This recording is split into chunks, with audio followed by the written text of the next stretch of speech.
আমার বাগানে যে পুঁইশাকগুলো ছিল, তো এখন পুঁইশাকগুলো একটু সার টারের অভাবে আর অনেক আগাছা হয়ে গেছে, যার কারণে একটু পাতাটি লাল লাল হয়ে গেছে। তো আগে যে সবুজটা আছেন, এখন কিন্তু সবুজ পাতা খুব কম, পাতাটা একটু লাল হয়ে গেছে। এই জায়গাটা পরিষ্কার করে এনে যদি সার দেওয়া যেত, তাইলে পাতাগুলো আবার সবুজ হতো। তো আজকে এইখান থেকে পুঁইশাক পাতা উঠাইয়া পুঁইশাক পাতার বড়া করাম। তো কিছু পুঁইশাক পাতা উঠাইনি বড় বড় দিকে। এই যে পাতাটি কিন্তু একটু লাল লাল হয়ে গেছে, নাহলে আগে তো দেখছেন আপনারা কি সুন্দর আছিল পাতাগুলা, এই যে এরকম বড় বড় সবুজ পাতা আছিল।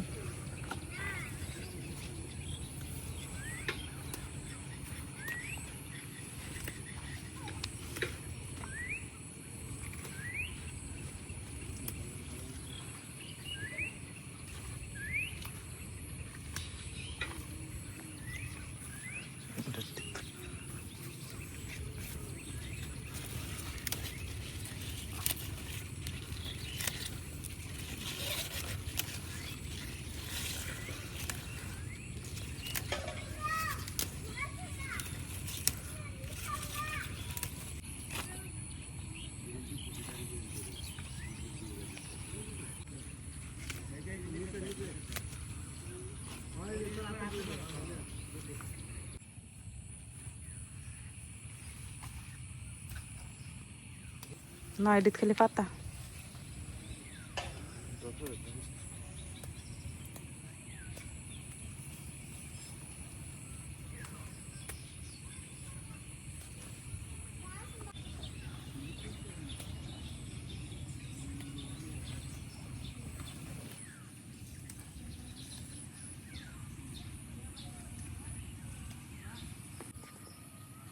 একটা ডেঙ্গা দেখো আমার সমান হয়েছে, পাতলা থাকলে এটি বড় হয়, আর যে ঘন হয়ে গেলে বড় হয়ে পড়ছে না। এই ডাটাটার মধ্যে একদম ফুল ছাড়ছে, ফুল টুল আরো অত্যানি উৎসব, আরো মোড়া হইব, অত্যানি মোড়া হইব। এই যে একটা ডাটা মোড়া হইয়া উৎসব একটা আইলিয়া হইরে হেডি আরেক জাত আর এটা আরেক জাত। এটা হচ্ছে বাবা ডাঙ্গা। মাংস দিয়ে রান্না করলে অনেক মজা লাগবো। 150 হয়েছে অনেক রে, ওই যে 150 হয়েছে অনেক।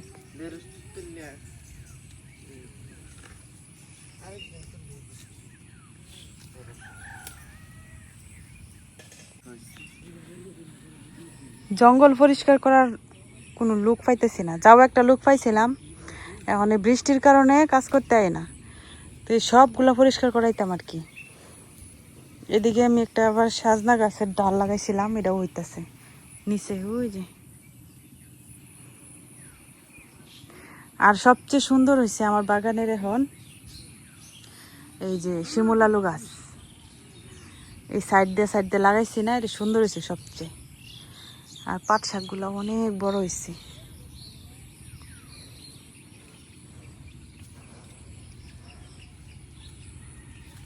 কি পরিমাণ ঘাস হয়েছে এই যে। এখন গরুর খাবারের অভাব নাই, যে ঘাস কাটতে না গরুরে খাওয়াইবো এরকমও নেই।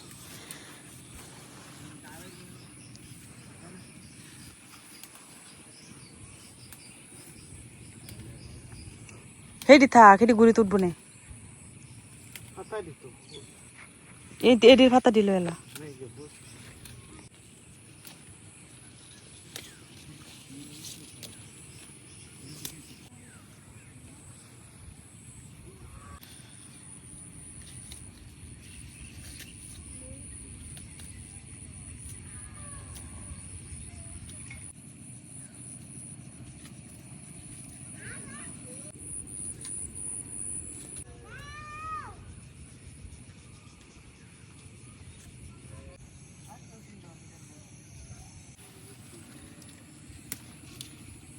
শাকটি লাল হইলেও খুব সহজেই সেদ্ধ হয়ে যাব।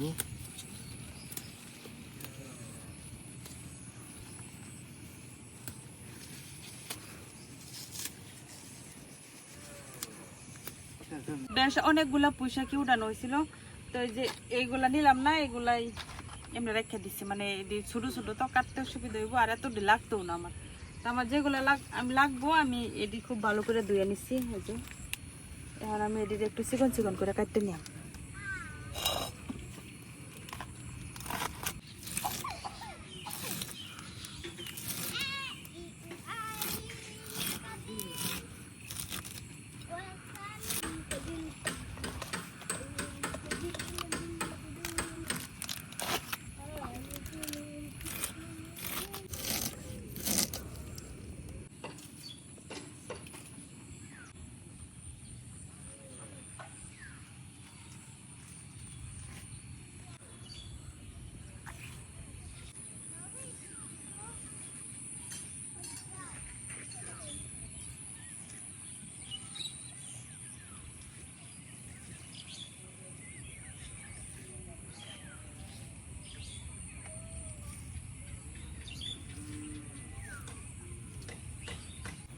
পুঁইশাক পাতা এইভাবে বড়া করলেও ভালো লাগে, আবার বেসনের মধ্যে চুবাইয়া আস্ত পাতাটা বড়া করলে ওইটাও খেতে মজা লাগে। কিন্তু আমার কাছে এখন বেসন নাই, এই জন্য আমি এইভাবে চিকন চিকন করে কাটিয়া এইভাবে বড়াটা করবাম। তো এই বাড়িটা ছোটো, এই বাড়ির মধ্যে আমি মাখাইতে পারতাম না, এর লেগে আমি এই পাতিলটার মধ্যে নিয়ে নিতেছি। তো পাতিলটা পরিষ্কার।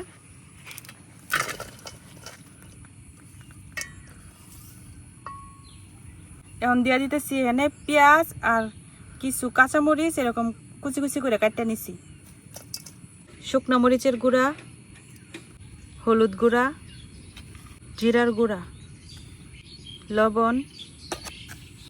এখন দিয়ে দিতেছি ময়দা।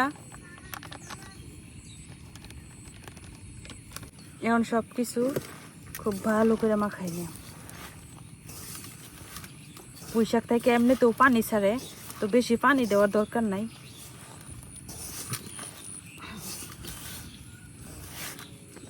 অল্প একটু পানি দিয়ে নিতেছি।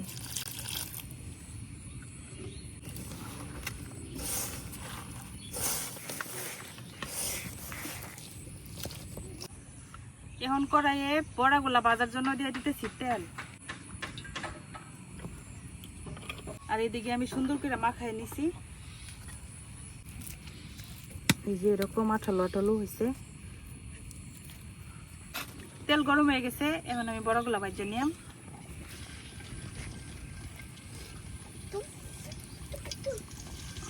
আমি একটু এলোমেলো করে দিতেছি, কারণ এইভাবে খাইতে মজা লাগে, দেখতেও সুন্দর লাগে আমার কাছে।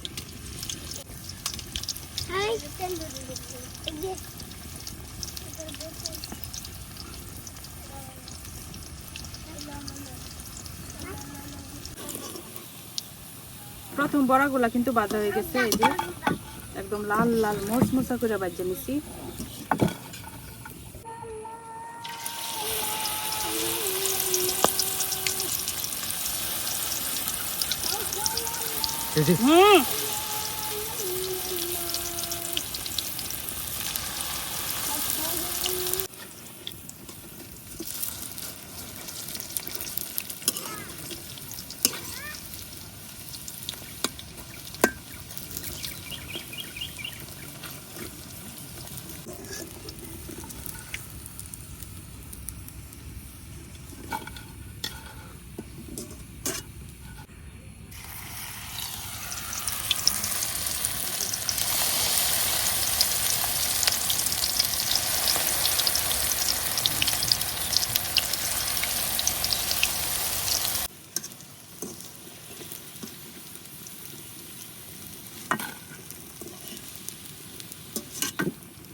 এই বড়াগুলা একটু সবুজ সবুজ করে রাখলাম, বাদ দেওয়া খাইতে এটি মজা লাগবে। আর এটি একটু কড়া করছি, কারণ এটি এমনি খালি খালি খাইতে মজা লাগবে।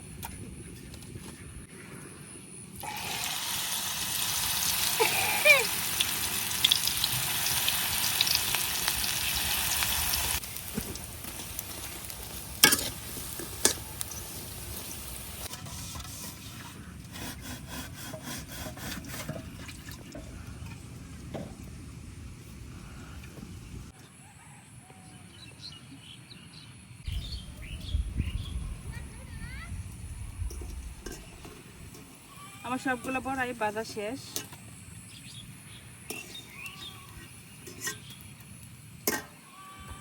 এই যে এক প্লেট হয়ে গেছে বড়া। আর এই বড়াগুলো এত মজা হয় খাইতে, বলার মতো না। পুঁই শাকের বড়া বানাইলে মজা লাগে, তরকারি রান্নলে মজা লাগে, শাক ভাজি করলেও অনেক মজা লাগে। আর এই বড়াটা কতটা মুচমুচা হয়েছে, এইভাবে মুচমুচা করে ভাজা খাইলে অনেক মজা লাগে। বড়ার সাউন্ড শুনে তো বুঝতেছেন কিন্তু মুচমুচা হয়েছে। এবার পুঁই শাকের বড়া মানে আপনারাও খায় ট্রাই করে দেখবেন। এই বড়াগুলা গরম ভাতের সাথে খাইতে অনেক মজা লাগে, খালি খালি খাইতে অনেক মজা লাগে। এই পুঁই শাকের বড়া বেসন দিয়া, চালের গুঁড়া দিয়া, ময়দা দিয়া, মানে যে কোনো কিছু দিয়া বানাইলেই ভালো লাগে। তবে বেসন দিয়া টেস্টটা একটু অন্যরকম লাগে, ময়দা আর চালের গুঁড়ার টেস্টটা কি, তবে মানে একটু বেশি করে মশলা টসলা দিয়া বানাইলে অনেক মজা লাগে। আর চালের গুঁড়া দিয়ে ভাজলে অনেকক্ষণ পর্যন্ত মুসমুসে থাকে। তো পুঁই শাকের সময় সবার ঘরে ঘরে পুঁই শাক আছে, তো আপনারা একবার এভাবে বড়া বানায় খাই দেখবেন, অনেক মজার হয়। তো আজকে এই পর্যন্তই, কেমন লাগলো অবশ্যই কমেন্টে জানাবেন, আর ভালো লাগলে লাইক সাবস্ক্রাইব করতে ভুলবেন না। তো আল্লাহ হাফেজ।